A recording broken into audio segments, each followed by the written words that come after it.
La mujer de la azotea. Historia basada en hechos reales, escrita y adaptada por Álvaro Ramos. Nunca dejes al niño solo en el lavadero, le decía con regaños mi abuela a mi madre. Yo era un niño de 5 años y no entendía el por qué a mi abuela le disgustaba tanto que mi primo de 2 años menor que yo nos quedáramos solos jugando los lavaderos de la antigua casa de los abuelos. Tiempo después, ya sin mi abuela con nosotros, salió el tema de la antigua casa, y una anécdota llevó la otra. Mi mamá y mi tío contaban cómo era ser niños en aquellos años, y cómo todo era diferente a pesar de las precariedades. Y como suele pasar en las pláticas familiares, llegamos a las historias de terror. Una de las anécdotas trataba sobre un árbol pequeño de vainas, al cual tanto mi abuelo como mi madre lo vieron bajar sus ramas al suelo y segundos después volver a incorporarse. El abuelo decía que tal vez lo hacía en agradecimiento, pues un año antes una fuerte lluvia y viento arrancaron el árbol y le habían quebrado parte de su tronco. Él lo volvió a sembrar donde estaba y lo llenó de arena y composta para que no muriera. Además que con tela vieja y cuerda amarró el joven árbol para que su tronco se volviera a pegar. Al paso del tiempo el árbol logró salvarse y creció un poco más, por lo cual él sentía que cuando el árbol se doblaba era en agradecimiento. Debo mencionar que a mi madre esto le pasó 2 veces. Pudo ver claramente cómo el árbol se agachaba y volvía a su posición original. Yo por mi parte he buscado en internet un caso similar, pero no he encontrado absolutamente nada. La siguiente y última historia contada también tenía que ver con el patio de aquella vieja casa. En aquellos años las casas viejas tenían los baños en el patio. Si por alguna razón en la noche te daban ganas de ir al sanitario, tendrías que salir y atravesar el patio para llegar. En varias ocasiones, tanto mi abuelo como mi tío y una hermana de mi abuelo vieron a un hombre caminar en círculos en el patio, y cuando le intentabas hablar, este caminaba hacia la oscuridad y se perdía. La primera vez pensaron que era algún ladrón que había entrado por la ladera del río que pasaba justo detrás de la casa, pero en las siguientes ocasiones notaron que el hombre no los volteaba a ver ni tampoco huía de ellos, simplemente caminaba y se perdía en la oscuridad. Fue durante esa historia cuando yo pregunté: Abuelo, ¿por qué mi abuela no nos dejaba jugar solos en el lavadero de allá atrás?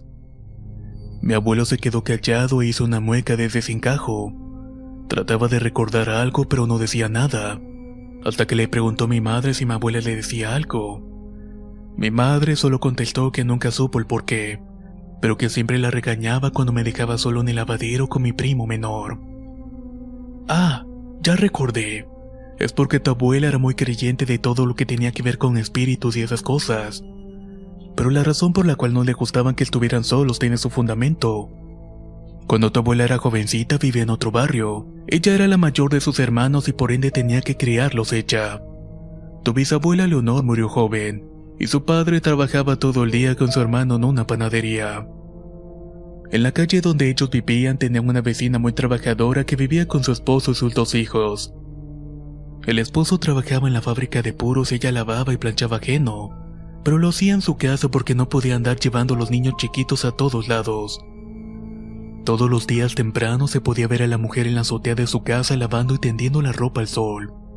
En la azotea tenía una pileta de agua que usaba para lavar y para tener vigilados a sus niños.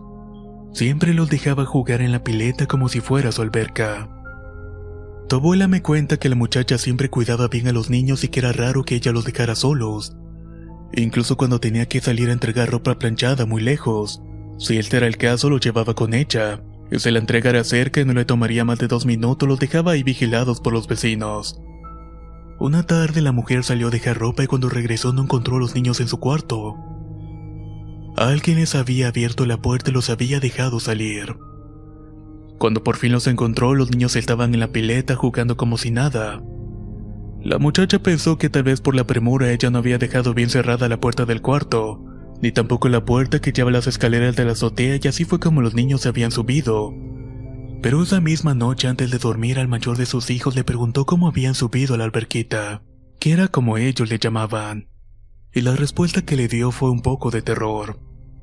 El niño les dijo que una mujer les había abierto la puerta, y les había dicho que subieran a jugar y que su madre iba a tardar en volver. Cuando el niño dijo eso, a la madre le dio un escalofrío ya que ese día no había nadie más en la casa, y además de esto los vecinos no habían visto entrar a nadie. Tenía que ser una mentira o una alucinación. La siguiente ocasión ella estaba lavando y los niños jugaban en la pileta. Ella bajó a abrirle la puerta a su hermana cuando escuchó los gritos de uno de sus hijos. Subió corriendo cuando checó el menor de ellos estaba boqueando en la pileta. El mayor estaba afuera gritando desesperado y esa vez no pasó nada. Solamente fue el susto. Pero eso era un indicio de que esa pileta era peligrosa. Los vecinos fueron a ver qué pasaba y ofrecieron ayudarla en lo que pudieran para cuidar a sus hijos, o por lo menos para cerrar la pileta. Esa tarde una de las vecinas chismosas le dijo al esposo de la muchacha lo que había pasado y el marido se molestó bastante. Tuvieron una pelea y él le prohibió seguir trabajando. Le dijo que si era necesario trabajaría doble turno en la fábrica para que ella no tuviera que trabajar, y de esta manera le pusiera más atención a los niños. La mujer le contó a tu abuela que cuando su esposo y ella fueron a ver a los niños les preguntaron qué era lo que había pasado. El mayor les dijo que la mujer de la azotea quería ahogar a su hermanito, que a veces les decía que se los iba a llevar y que no le dijeran nada a su madre. Tu abuela, creyente de todo eso, se preocupó y le dijo que tuvieran cuidado, e incluso propuso ir a buscar a un padre para bendecir la casa. Pero la vecina no quiso y decía que su marido no quería en las cosas religiosas, y que si se enteraba de que un cura iba a bendecir algo se iba a poner muy furioso. La abuela comentaba que conforme pasaron los días se escuchaban ruidos raros en la casa de los vecinos. La muchacha ya no trabajaba lavando ni planchando y se la pasaba con los niños todo el día, hasta que por fin llegaba el esposo y le daba la cena. Una madrugada tu tía Lola, la hermana de tu abuela, se despertó y escuchó gritos que venían de la casa de los vecinos. Eran los gritos de un niño. De inmediato despertó a tu abuela y ambas corrieron a despertar a los vecinos. Ellas juraban que los vecinos no podían abrir la puerta de atrás y que estaba atascada con algo. El niño mayor dormía en su cuarto y el menor estaba llorando en la azotea. Cuando al fin los padres del niño pudieron abrir la puerta y subieron a la azotea, el niño ya se había ahogado en la pileta. Esa familia se separó y el esposo siempre culpó a su mujer de la muerte del niño. Él había ordenado tapar la pileta, vaciarla por completo, pero ella no lo había hecho porque no podía cargar sola las tablas y las láminas para tapar la pileta, y como tenía semanas sin subir a la azotea no había vaciado la pileta. El hombre se fue de la casa y comenzó a vivir con otra mujer y tuvo 2 hijos más. La mujer continuó viviendo en esa casa un par de meses, hasta que no pudo pagar la renta y se terminó yendo. Esta siempre le dijo a tu abuela que el niño mayor le decía que la mujer de la azotea había matado a su hermanito. Según mi abuelo, esa casa poco después fue comprada y derribada para construir una casa más grande, y que nunca nadie vio nada extraño a excepción de aquel niño. La historia de esa familia y la razón por la cual mi abuela no nos dejaba jugar solos en los lavaderos ya tenía sentido. Me pongo a pensar en cuántos casos de muertes infantiles ocurren en circunstancias extrañas y en cuestión de segundos. También me pongo a pensar que si de alguna manera en esos tristes casos tienen que ver con algo que no podemos ver ni escuchar. Pero creo que solamente ellos lo saben. La mujer de la azotea. Historia de terror basada en hechos reales, escrita y adaptada por Álvaro Ramos. Si quieres conocer más historias del mismo autor, te invito a visitar el enlace que dejaré en la descripción del video. ¿Qué creen que pudo haber sucedido realmente en esta interesante historia aportada por Álvaro Ramos? Una aparición fantasmal tuvo que ver con la pérdida de aquel niño, o más bien fue por un simple descuido por parte de los padres. Quiero saber su opinión en los comentarios, y si conocen de algún caso similar no olviden compartirlo con nosotros. Que si bien tardamos en adaptar las historias y narrarlas en video, siempre las tomamos en consideración. Nos escuchamos en el próximo relato.